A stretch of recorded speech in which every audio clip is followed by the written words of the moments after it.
they saved the best for last. What is sacrifice?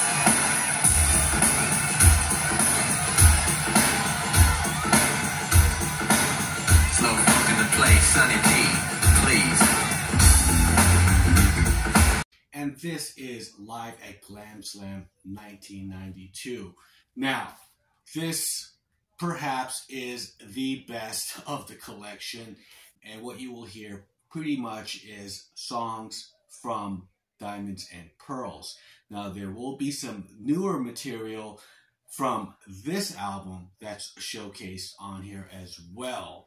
And when bands reinvent themselves after a decade, like the Rolling Stones did with Some Girls, U2 did it really good with Achtung Baby into 1991 as well.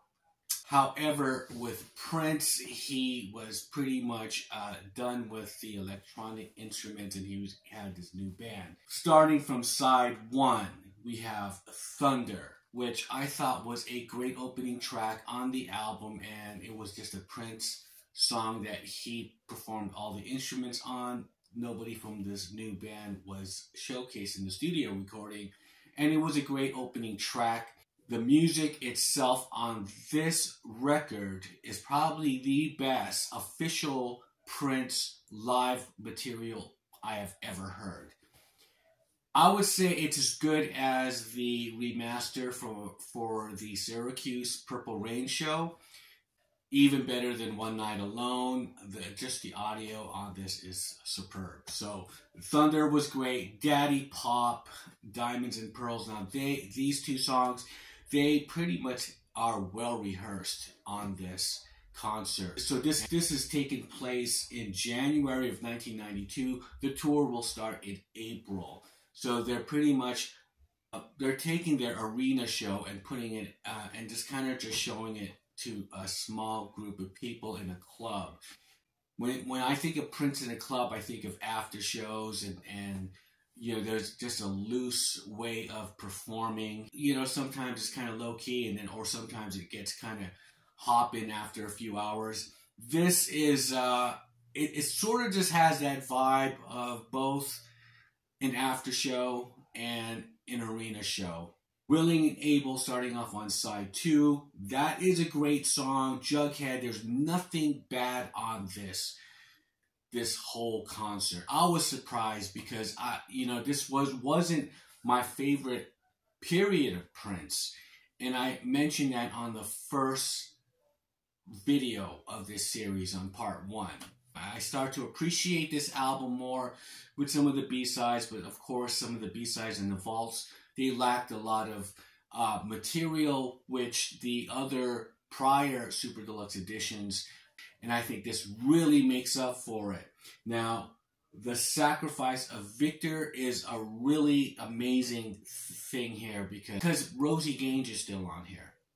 I think the Jughead and all these songs and the Sacrifice of Victor, the inclusion of Rosie Gaines in this band is what brings this, I think, is the secret weapon. She won't be on the next tour. There's a lot more Tony M and a lot more rap in this next record.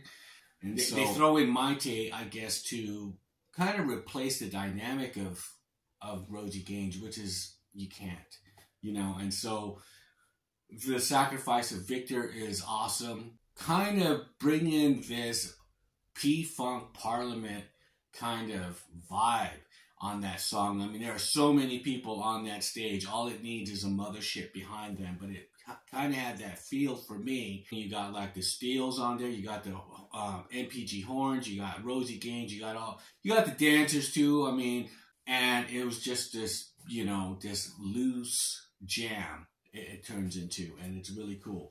Now, coming on to side three, Nothing Compares to You, which is a great duet with Prince and Rosie Gaines, of course, and they got this back and forth chemistry. She blows Bonnie Boyer away. I think that was the reason that he wanted to have a Rosie Gaines in here, just to fill that void. However, she took it to a different level. And this is a time when Sinead O'Connor already had a hit with this song the year prior, and so he's kind of taking it back and saying, who wrote that? I did. And Thieves in the Temple, this is a great song. Kind of a different vibe to it than, say, the album version. I think it really works well, and they kind of revisit it from Sign of the Times.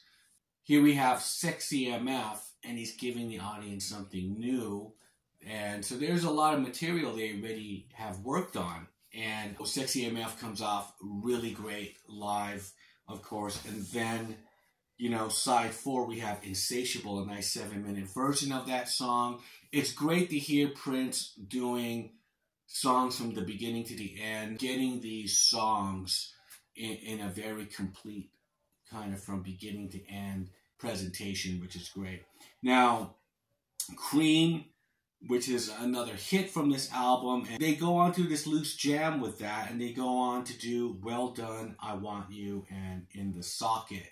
And these are Rosie Gain tracks, songs that he worked on with Rosie on her solo album. So they're kind of throwing these songs into this medley. Side 5, you have 1999 and Baby I'm a Star and Push. It's a medley. 1999, of course, was a big hit. Does it hold well with the horn section and the kind of Las Vegas kind of sound? I don't think so. I mean, but it's okay. He wanted to play something familiar, which the whole audience throughout the whole show, when you watch it, they're just kind of standing there because it's a lot of new material. They're just taking in all this new material. So, of course, he's gonna throw him a bone and give him 1999 and Baby I'm a Star. Push is excellent. I always love that song live. And this is the encore. It has Get Off and Get Off house style, and then that's it. Lights Out. Get Off is great.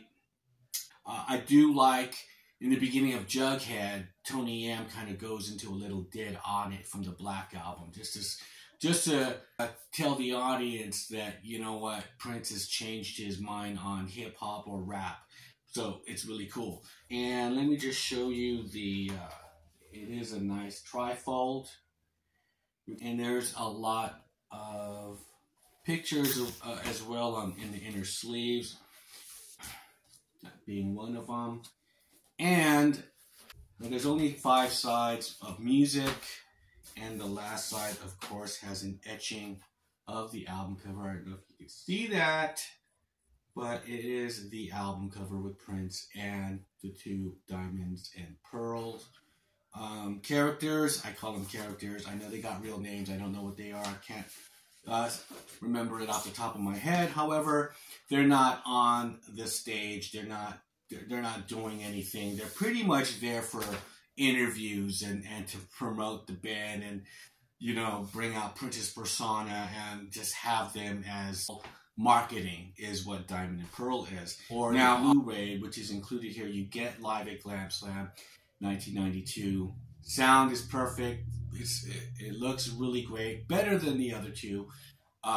Sign of the Times concert and the Super Deluxe Edition for 1999. That was probably the worst. It's a rehearsal of the arena show or what they're going to do in the arenas, and they're putting it on a small little stage. And so they got the Game Boys and Tony Yam trying to do their little dance numbers, and it doesn't seem like there's enough room on that stage with the whole band and everything, and them trying to do their little dance moves. I mean, it's choreographed well and whatnot, but still. This film crew pretty much was hired at the last minute, and it doesn't seem like they know the songs. But they don't even show really much the other band members when they're jamming, or even when they got really cool spots.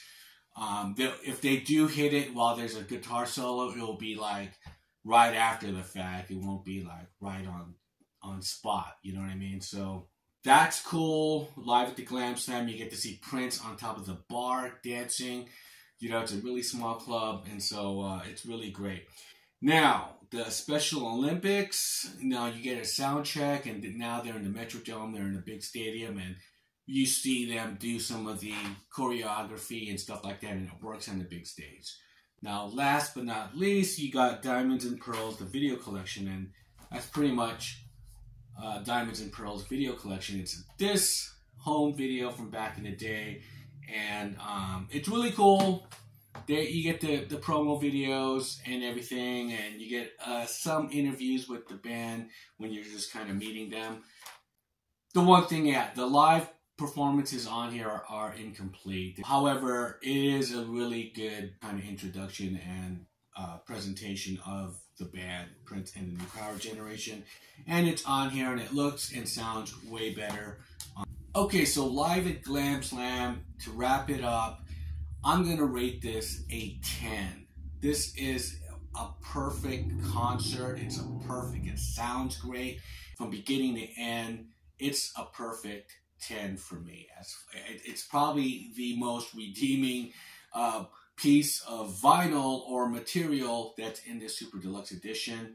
And that's where Prince really shines, when he's live, right? And overall, which gives me a rating of the Super Deluxe Edition to an 8, which would be a B, right? Let me know what your thoughts are on my rating of this concert live at Glam Slam and the whole Super Deluxe Edition. This is a great way to wrap up the series of 5 videos. So leave me a comment below. I'm going to leave you with some more live Prince. I'm a sexy motherfucker.